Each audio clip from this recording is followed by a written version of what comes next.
삶으로 증명하라는 제목으로 하나님 말씀 증거하도록 하겠습니다. 예수님을 안 믿던 며느리가 이제 결혼을 하고 시집을 가서 처음으로 신앙생활을 하게 되었습니다.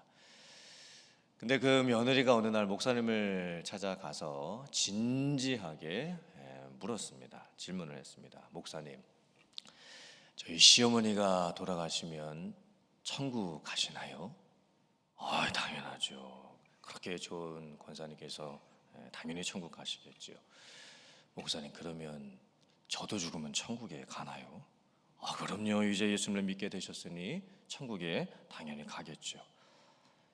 목사님, 저는 도저히 시어머니가 계시는 천국에는 못 갈 것 같습니다.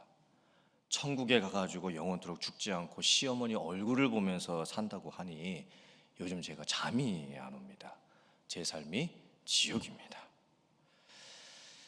그러니까 믿음이 있노라 하면서 우리의 삶이 그 믿음을 증명해내지 못할 때, 믿음과 삶이 분리가 되어질 때 여러 가지 문제점들이 생기게 됩니다. 구원받았을 때 우리에게는 신분의 변화가 일어납니다. 죄인에서 구원받은 성도로, 그리고 하나님의 자녀로 신분의 변화를 겪게 됩니다.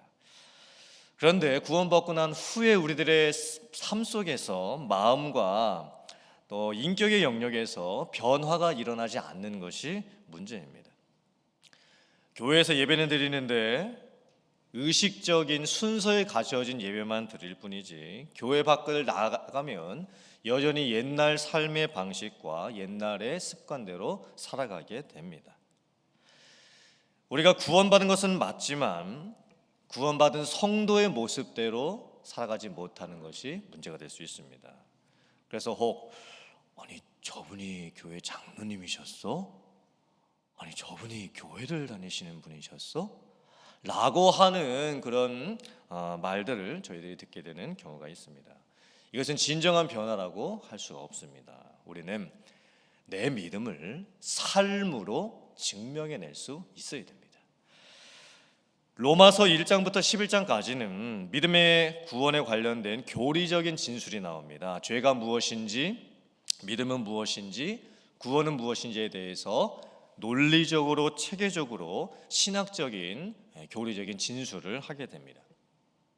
근데 로마서 12장부터는 그 내용이 조금씩 바뀌기 시작합니다. 로마서 12장부터는 윤리적인 진술이 나옵니다.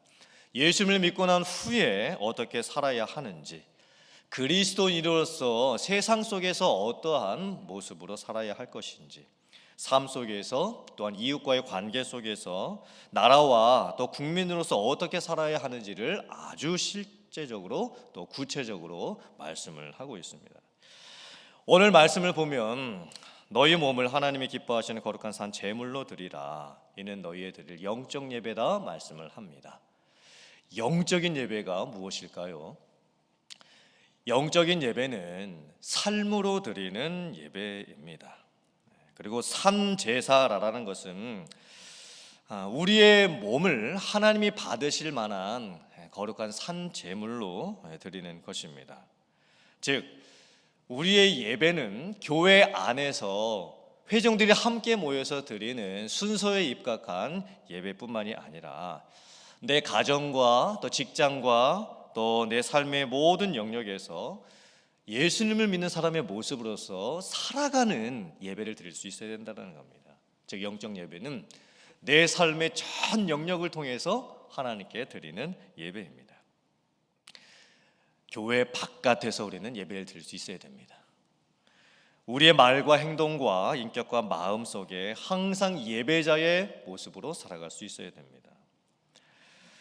세상 속에서 거룩하게 살아가면서 불신자들과 함께 어울리는 가운데에 내가 예수님을 믿는 사람으로서 어떻게 살아가야 되는지를 불신자들과 함께 살아가면서 그분들 안에서 우리의 삶으로 증명해낼 수 있어야 되는 겁니다.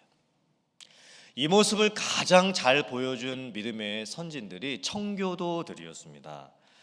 청교도들은 성과 속의 이혼론을 거부했습니다. 그리고 교회 안에서든지 세상 속에서든지 같은 모습으로 살아가야 함을 증명했습니다. 성교도들은 이렇게 고백했습니다. 모든 성도의 삶이 예배이다. 모든 삶의 현장이 예배이다. 삶 전체가 예배이다. 목사님께서 하시는 설교도 거룩하지만 성도들이 목동으로서 양을 치는 것도 거룩하고 농부로서 농사를 짓는 일도 거룩한 것이다. 그리고 이 세상에 있는 모든 것은 다 하나님이 주신 직분이다. 목사님만 거룩한 직분을 받으신 것이 아니고 성도들 한 사람 한 사람이 세상 속에서 살아가는 직분을 받았다. 그리고 시장에서 장사를 할 때도 저울질을 할 때도 예배드리는 마음으로 하고 또 학교에서 공부를 할 때도 예배를 드리는 마음으로 공부를 하고 사람을 만나 이야기를 할 때도 예배를 드리는 마음으로 해야 한다 생각을 했습니다. 그랬을 때 청교도들이 있었던 그 시대에는 교회 안에서의 변화뿐만이 아니라 세상 속에서의 변화가 같이 일어났습니다. 교회만 부흥했던 것이 아니었고 세상에서 정직과 도덕이 세워지기 시작을 했던 겁니다. 이와 같이 삶 속에서, 가정에서, 학교에서, 직장에서 내가 어디에 있든 예배자의 모습으로 살아가는 것이 중요합니다. 삶의 예배를 우리가 드릴 수 있어야 됩니다. 특별히 저희들이 코로나 사태를 겪으면서 지금은 그 어느 때보다도 삶의 예배가 중요한 시대가 되었습니다. 이제는 교회 안에 모여서 함께 드리는 회중의 예배보다도 내가 가정에 있든 직장에 있든 어느 곳에 있든 내 삶의 현장에서 드리는 예배의 중요성이 훨씬 더 중요하게 되어졌습니다. 이제 저희는 교회의 모습을 세상 속에 옮겨놓을 수 있어야 됩니다. 교회의 진짜 모습을 교회 건물 안에서 나타내는 것이 아니라 세상에서 드러낼 수 있어야 됩니다. 성도라고 한다면 내 삶의 믿음을 삶의 현장에서 증명해낼 수 있어야 하는 것입니다. 그렇게 했을 때 우리들은 교회 안에 있는 거룩성을 세상에 비출 수가 있습니다. 그래서 교회만 부흥하고 교회만 성장하는 것이 아니라 세상을 바꾸어 놓고 세상을 변화시켜 놓을 수 있게 되는 것입니다. 오늘 말씀 12장 2절 말씀을 보면 너희는 이 세대를 본받지 말아라. 그리고 오직 마음을 새롭게 함으로 변화를 받아라. 그리고 하나님의 뜻이 무엇인지 분별하도록 하라 말씀을 합니다. 이 세대를 본받지 말아라. 그러니까 저희들은 자꾸 어떻게 생각하냐면 분리를 생각합니다. 그러니까 세상을 본받지 않으려면 가능한 세상을 멀리해야 된다고 생각합니다. 그래서 세상과 나를 분리시키려고 할 때가 많이 있습니다. 이 세대를 본받지 말라는 말씀은 성도가 또한 교회가 세상으로부터 분리가 되어서 따로 떨어져 있으라는 말씀이 아닙니다. 우리는 분리가 아니라 구별을 할 수 있어야 됩니다. 분리는 완전히 단절되는 것이고 구별은 세상 속에 우리가 있으면서 불신자들과 함께 있으면서 그 가운데에서 우리가 다른 모습을 나타내는 것입니다. 사실 우리가 교회 안에서는 다 거룩해 보일 수 있습니다. 교회 안에서 믿는 분들끼리 모여 있으면 다 믿음이 있는 모습처럼 보일 수 있습니다. 그것은 쉬운 것입니다. 교회 안에서의 거룩한 모습을 나타내는 것은 오히려 쉽습니다. 그런데 세상 속에서 믿지 않는 분들과 함께 있으면서 분리되지 아니하고 그 가운데에서 구별되는 것이 훨씬 더 중요하고 어렵습니다. 사실 우리들은 뭘 하지 말아라라고 하는 것에 얽매일 때가 참 많습니다. 교회 다니면 이것도 하면 안 되고 저것도 하면 안 되고 다 하지 말아야 된다라고 부정적인 것에 포커스를 하게 될 때가 참 많습니다. 우리에게는 하지 말아야 될 규칙들도 참 많고 그것들을 하게 됐을 때 책망받는 일들도 참 교회 안에 많습니다. 하지 아니하는 것을 안 했을 때 그것이 그리스도인의 진짜 모습이 아닙니다. 그것은 반쪽의 그리스도인의 모습일 뿐입니다. 우리는 하나님의 뜻을 분별할 때도 교회 안에서 물론 말씀을 보며 기도하면서 하나님의 뜻을 분별해야 되겠지요. 하지만 더 중요한 것은 무엇이냐면 오늘 이 12장 말씀의 맥락에서 살펴보면 세상에 죄가 있고 거짓이 있고 유혹이 있고 쾌락이 있고 돈이 있고 명예가 있는 그 상황 속에서 하나님의 뜻이 무엇인지를 분별하고 그 험악한 세상 속에서 하나님의 뜻대로 살아가는 모습이 더욱더 중요한 것입니다. 오늘 로마서 12장 말씀 뒷부분을 살펴보면 10절부터 21절까지 세상 속에서 성도의 삶이 무엇인지에 대해서 더 자세하게 실전적으로 말씀을 하고 있습니다. 형제를 사랑하고 우애하고 존경하기를 먼저 하고 부지런하여 게으르지 말고 열심을 품어 주를 섬기고 소망 중에 참으며 환난 중에 참고 성도에 쓸 것을 공급해주고 즐거워하는 자들과 함께 즐거워하고 우는 자들과 함께 울고 아무에게나 악으로 악을 갚지 말고 모든 사람들과 더불어 화평하고 서로 마음을 같이 하고 스스로 지혜 있는 채 하지 말고 원수가 주려거든 원수에게 먹이고 마시우며 선으로 악을 이기라 말씀을 합니다. 너무나 자세하게 실제 성도의 세상 속에서의 삶이 무엇인지에 대해서 지침을 말씀을 해주고 있습니다.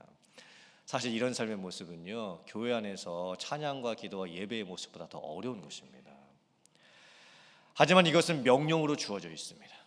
우리가 선택할 수 있는 문제가 아닙니다. 우리가 예수님을 믿고 구원받았다고 한다면 이 세상 속에서 어떻게 살아가야 하는지를 명령으로 말씀을 합니다.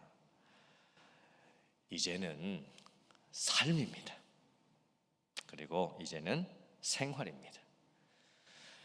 내 생활에서, 내 교회 바깥의 모습에서, 이웃들과 함께 있는 그 모습 가운데에서 우리는 삶으로 예수 믿는 것을 증거하며 증명해낼 수 있어야 됩니다. 이것이 예수 따라가는 삶입니다. 이것이 예수님의 십자가를 나도 지고 나의 십자가를 지고 주님을 따르는 삶인 줄 믿습니다. 우리는 새롭게 변화가 되어야 됩니다. 예전에 가지고 있었던 옛 성품과 습관들 버릴 수 있어야 됩니다. 그리고 성경에서 말씀하고 있는 이 믿음의 변화는 180도의 전향입니다. 믿음은 단순하게 마음의 고백이 아닙니다. 나 예수님 믿겠습니다 라고 하는 마음만의 고백이 아닙니다. 믿음은 특히나 회심이라고 하는 것은 전향입니다. 전향. 방향을 바꾸는 것입니다.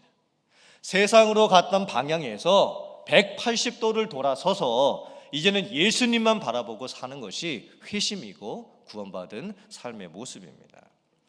사랑하는 성도님들, 저희들이 예수님을 따르되 인격적으로 예수님을 따라가기를 원합니다. 그리고 세상 가운데에서 참되고 진실되고 거룩하고 구별된 삶의 모습을 살아가야 될 줄 믿습니다. 그리고 기도하고 항상 깨어 있으면서 성령의 충만함을 입어서 예수 그리스도로 옷을 입고 그 예수님으로 옷을 입은 그 상태로 세상에 나아가서 예수님의 모습을 나를 통해서 세상에 증거할 수 있는 우리들이 되어야 될 줄 믿습니다. 그래서 오늘의 이 말씀을 여러분들이 마음에 새기시면서 성도님들의 전 삶의 영역이 변화되시기를 바라고 마음속에 인격의 영역에서부터 변화가 일어나서 여러분의 삶의 모든 구석구석의 영역에서 그런 변화된 모습을 나타낼 수 있는 거룩한 삶을 사시는 성도님들 다 되실 수 있기를 주님의 이름으로 축원합니다. 아멘.